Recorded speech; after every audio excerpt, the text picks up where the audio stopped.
Good morning. Good morning. We're going to take out this cassava today. It's gotten so big, it's about a year old, probably a little older than that, and it's falling over, hitting our shed, so we thought it would be Nobody likes that. Nobody likes that at all. We thought it would be a good one to take out and So see we're how going to much... harvest it. We're going to do a cooking demo for you guys today on how to harvest and cook cassava. Absolutely. And it's a root crop, so I got to dig it out, and we'll break it off. And I'll just break it off, and I'll put it elsewhere in the yard. The broken branches, I'll just grow right again. It's very easy to grow. You can definitely grow this at home with no effort if you live in just Florida. find someone you know that has one, and break a piece off, take it home, stick it in the yard, it'll grow. Takes about I've been told 9 to 10 months to get a good root crop out of you after you plant it, though. So and if you buy cassava at the grocery store, you'll notice it has a layer of wax on it. So typically when people dig these up out of the ground, they coat them in wax because you can only keep them for 12 to 24 hours, so I'm told. And when you're harvesting and cooking it, you also have to boil it first before you do anything because it has low levels of cyanide, which is kind of scary. But hey, it makes it go away and it tastes delicious. So here we go. So what I'm gonna do is I'm gonna take the saw and cut it off to where it's just a stump so I can pull it out and not have this greenery above me. And I'll save the greenery and replant it elsewhere. And you'll also notice some people may think this leaf looks similar to cannabis, but it is not similar. I can see kind of how people get that thought with the points. It's kind of hard to see, but this is definitely cassava. First thing I'm gonna do is I'm gonna cut the brush back so that it's a little easier to handle when I dig out the root. And I got my trusty Ace Hardware bow saw. Love Ace Sunshine Ace Hardware. Sunshine Ace Hardware, Michael Wynn, great store. It's where I buy all my farming equipment.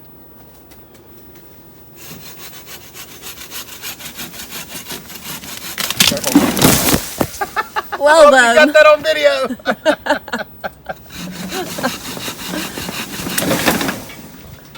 All right. I got one more coming down, so you better be careful. Well done. Timber! Woo! Ah!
Hey guys, that's a lot of work.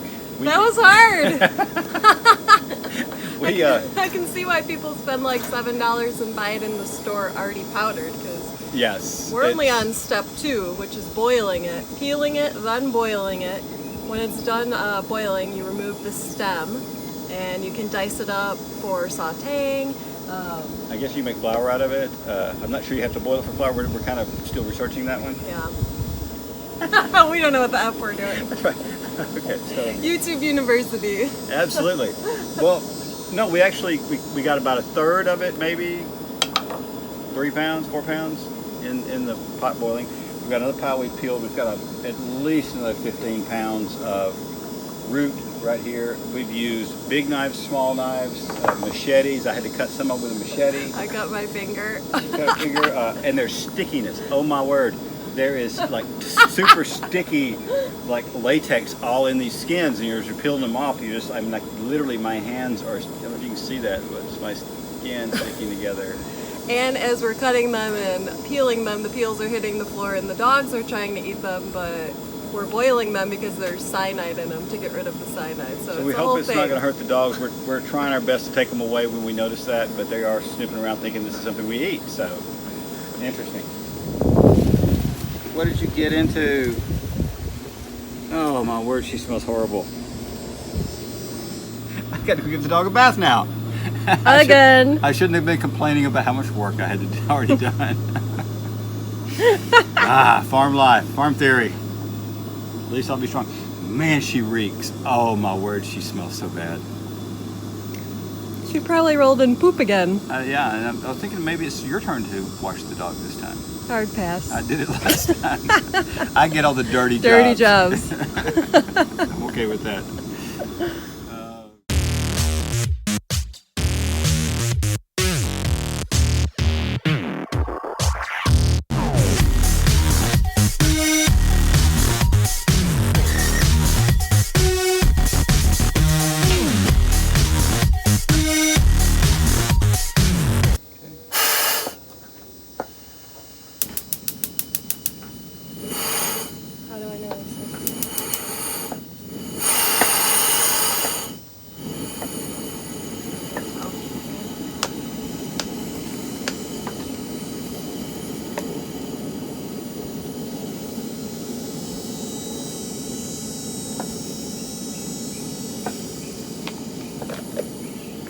A little coconut oil,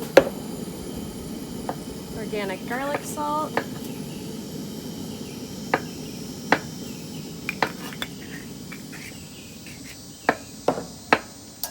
and cumin. That smells good. I think the flame went out. Flame went out.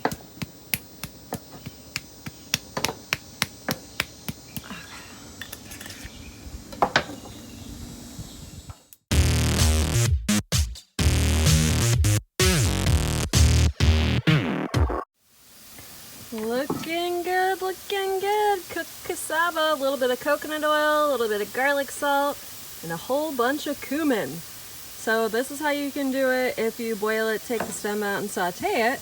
But you can also dehydrate it and make it into a flour for breads and things of that nature.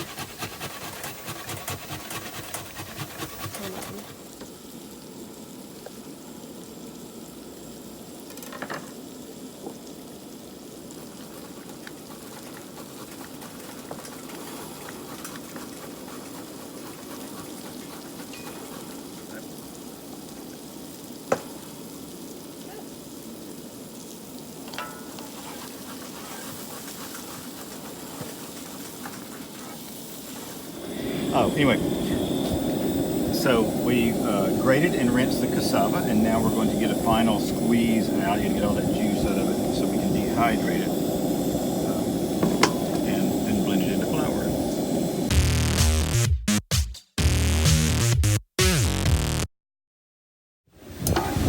So this is organic cheesecloth that we use for making almond milk inside, and we're just going to squeeze the cassava after rinsing completely. It's about as tight as it's going to get.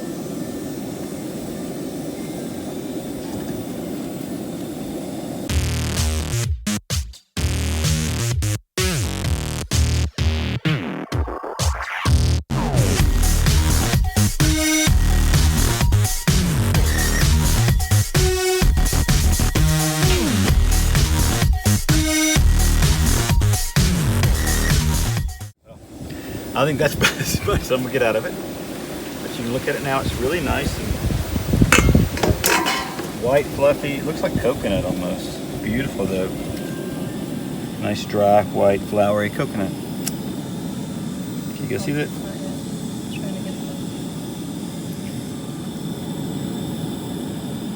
So all the cassava that we grated, we have squeezed through cheesecloth, and we put them in the dehydrator rack to go dehydrate. The easiest way to peel it is to cut it in small pieces with the brown on the outside, and then just grab it and peel it like this. The fresh actually peels pretty easy, unless there's a knot like there, which causes you grief, but otherwise it just peels pretty easily. And we'll get that off. So I can do it over here. You can see this one kind of just peels right off.